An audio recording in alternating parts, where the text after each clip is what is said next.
So let's say you're going to be working with a form and you want to create the form and make sure that the right people have access to the results.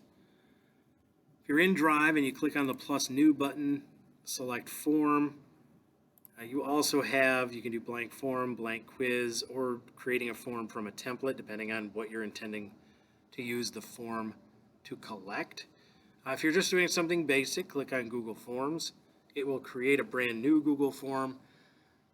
You don't have to name the form, but when you give the form a title here,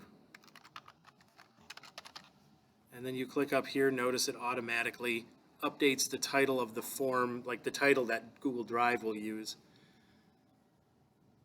So now I have this form started, and I want to make sure that the right people will have access to the results. What I'll do is I will click on responses, and then I'll click on the little spreadsheet or the three little dots. If you click on the three little dots, you can get email notifications whenever you have a new response. You can select a response destination. You can download a comma-separated value sheet for the responses. Usually what I'll do is I will click on the little spreadsheet icon that will suggest creating a new spreadsheet for this data using the same name as the form itself. I find that that is incredibly helpful to just use a spreadsheet with the name of the form itself.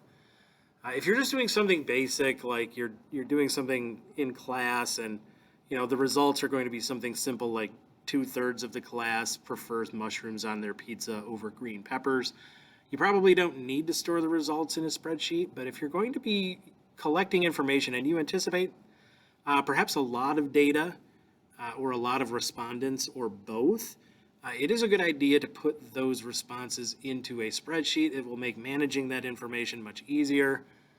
So I'm going to go ahead and I'm going to create that spreadsheet. And the reason that I do that is if I want to share these results with certain people, now that the results are going to be in a spreadsheet, and remember we're anticipating either a lot of data or a lot of respondents, I can click share, and then once I click on that, I can share this spreadsheet in the typical ways that we would share a Google Doc. So you can create a form pretty easily in Google Drive. You can choose where to send the responses. And if you choose to send them to a spreadsheet, you can share that spreadsheet with any number of stakeholders who may be interested in the results.